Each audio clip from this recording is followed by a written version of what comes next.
Selamat malam. Pandemi COVID-19 adalah masa tersulit yang tak pernah kita bayangkan sebelumnya. Di masa sulit ini, perempuan dan anak-anak adalah kelompok yang paling merasakan dampak pandemi. Sebagian perempuan yang bahkan hidup sangat kekurangan, kini berperan sebagai tulang punggung keluarga dan tetap mengurus anak dan suami.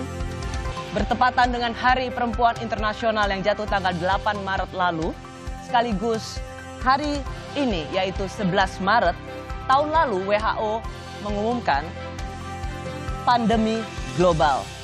Malam ini saya persembahkan khusus untuk para perempuan. Inilah Rosie Spesial, perempuan tangguh lawan pandemi. Goyang.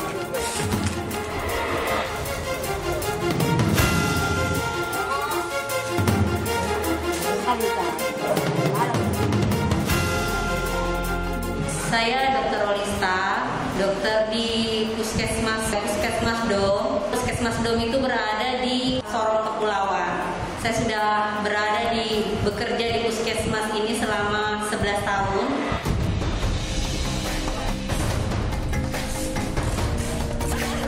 Saya lebih ke bentuk partisipatif. Saya sebagai anggota dari Search and Rescue Daerah Istimewa Yogyakarta punya kewajiban untuk membantu dari rekan-rekan BPBD DIY.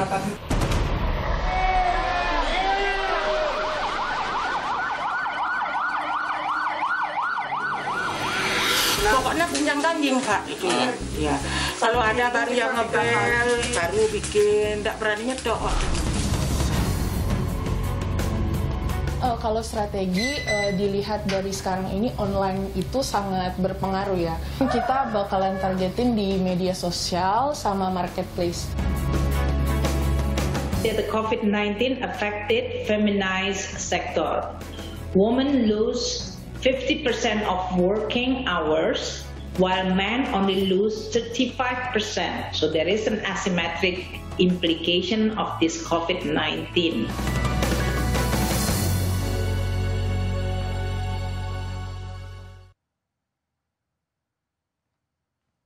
Sejak merebaknya pandemi pada Maret tahun lalu, kaum perempuan menjadi pihak yang paling rentan terdampak. Mulai dari kasus KDRT atau kekerasan dalam rumah tangga, perceraian hingga kehilangan mata pencarian. Di masa yang bisa disebut normal aja, perempuan masih belum bisa memiliki akses untuk bisa hidup layak dan sering termarginalkan. Malam ini Rosie Spesial mengajak Anda mendengarkan kisah dari para perempuan tangguh Indonesia dengan latar belakang dan permasalahan yang berbeda dari berbagai daerah di Indonesia. Tapi mereka memiliki daya juang dan memberikan inspirasi bagi kita semua. Saya juga mengundang Menteri Keuangan Dr. Sri Mulyani Indrawati. Hai Bu Ani. Selamat malam Rosie. Hai Selamat Bu. malam semua perempuan tangguh. Selamat Hari Perempuan Internasional. Saya tahu hari libur seperti ini waktu yang paling berharga untuk seorang Sri Mulyani karena akan bermain dengan para cucu. Jadi saya minta maaf untuk Adrian dan cucu-cucunya Ibu Sri Mulyani karena saya harus sedikit mencuri waktunya Bu Ani dan semua perempuan yang menjadi narasumber di Rosie edisi spesial malam hari ini. I really appreciate it Bu Ani. Thank you. Sama-sama Rosie. Dan nanti juga ada persembahan khusus dari Ibu Veronica Tan. Hai Bu Vero. Halo Mbak Rosie, salam sehat semua. Salam sehat selalu. Juga ada Alisa Wahid, psikolog keluarga, Dr. Maria Mubarika dari Satgas COVID-19, hai, dan Ketua Komnas Perempuan Ibu Andi Yentriani. Hai Andi. Halo, malam Mbak Rosie. Dan saya ingin sapa semua sahabat perempuan malam hari ini, ada aktivis perempuan dan lingkungan hidup dari Nusa Tenggara Timur, yaitu Mama Aleta Baun. Juga ada Ibu Sofi. Hai Ibu Sofi, saya juga menyapa. Malam Mbak Rosie, selamat malam para perempuan tangguh seluruh Indonesia. Lalu juga ada inisiator kawasan pantai wisata mangrove di Serdang, Bedagai, Sumatera Utara, Ibu Jumiati. Tenaga medis dari Sorong, Papua Barat, Dr. Rolista. Hai. Hai Mbak. Hai, relawan pemakaman jenazah COVID-19 di Yogyakarta, Endang Sri Rezeki. Anda tidak akan pernah membayangkan bahwa di antara mereka yang menggali jenazah ada seorang perempuan. penyintas perkawinan anak asal Indramayu, Jawa Barat, Rasmina. Hai Bu Rasmina. Hai, Salam sehat Ibu. Alhamdulillah sehat. Dan di awal perbincangan ini saya akan mendengarkan kisah pertama dari Ibu Rasmina. Dia adalah seorang penyintas perkawinan anak yang juga seorang difabel.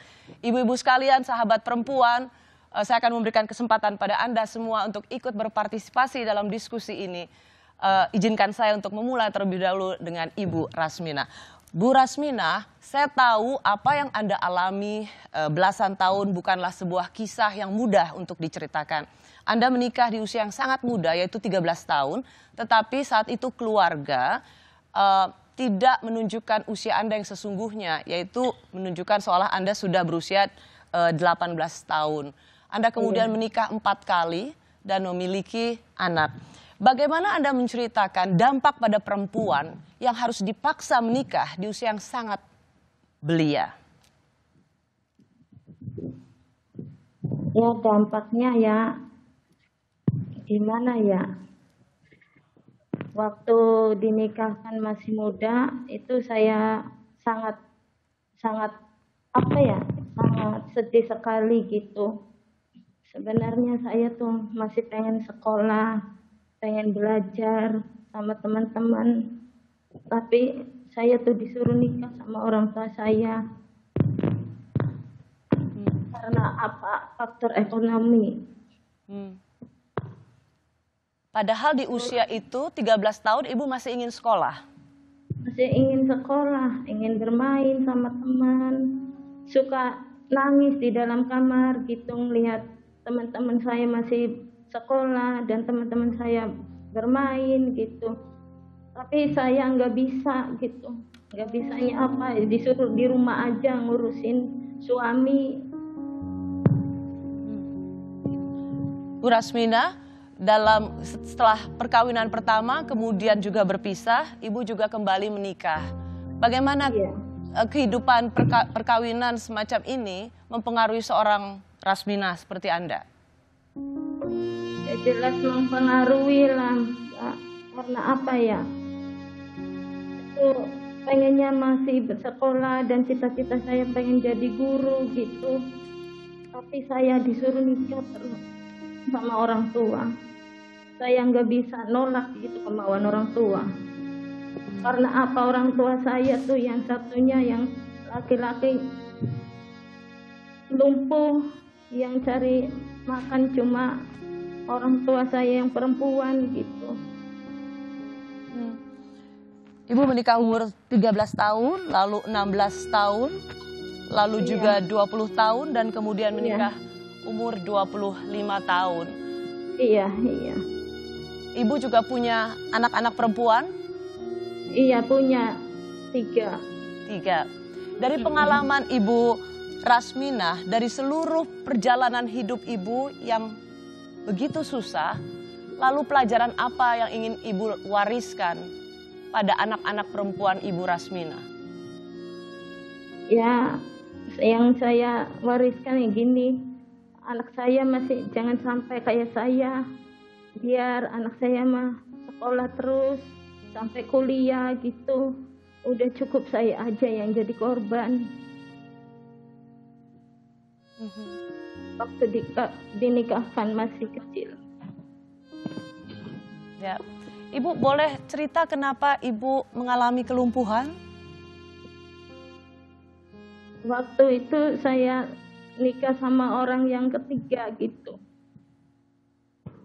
Terus saya kata orang tua saya sih gini katanya, udah nikah lagi sama orang kaya biar kamunya enak, biar kamunya senang. Nggak tahu-taunya ya di sananya ya biasa disuruh kerja, ngurusin di sawah, ngurusin mertua, nenek, terus suami, kan sakit-sakitan.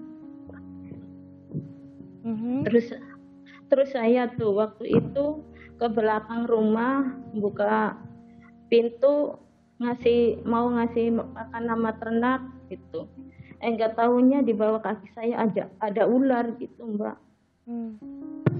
Jadi kena kaki. Dan itulah yang mengubah perjalanan hidup Ibu. Iya. Apakah juga selama perjalanan rumah tangga 4 kali menikah, diawali dengan di usia yang sangat belia, Ibu juga mengalami kekerasan dalam rumah tangga? Kalau kekerasan sih enggak, alhamdulillah enggak. Tapi ya itu disuruh-suruh ya ngopenin mertua, nenek, suami, turun ngorek nganu sawah, ngurusin sawah, disuruh masak-masak, nyuci. Makanya saya tuh udah cukup saya aja gitu. Kalau di anak-anak saya sih jangan sampai kayak saya, udah cukup. Bu Rasmina, terakhir saya ingin katakan pada Ibu, saya termasuk yang ikut merasakan betapa beratnya beban Ibu Rasmina. Sejak usia dini sudah harus dipaksa menikah karena kondisi ekonomi. Menurut Ibu, meskipun sebuah keluarga mengalami kesulitan ekonomi, sebagai seorang perempuan yang pernah mengalami paksaan pernikahan di usia dini, mengapa perempuan atau anak perempuan tidak boleh dikorbankan? Iya, jangan sampai gitu, jangan sampai disuruh nikah anak mah. Udah anak mah disuruh belajar sampai kuliah, sampai kerja, udah cukup saya aja. Saya rasanya gimana, Mbak, kalau dinikahin masih kecil gitu. Saya tuh nggak enak perasaannya. Ibu Rasmina dalam perjalanannya belasan tahun harus menjadi korban dari pernikahan anak di bawah umur, tapi ia juga seorang aktivis yang ikut mendorong revisi usia perkawinan bagi anak-anak. Menurut Ibu itu penting untuk direvisi oleh negara? Penting lah, Mbak. Terima kasih. Penting ya, supaya tidak ada lagi Rasminah lainnya. Terima kasih Bu Rasmina, saya sangat percaya perjalanan hidup Anda akan menjadi kekuatan bagi banyak perempuan.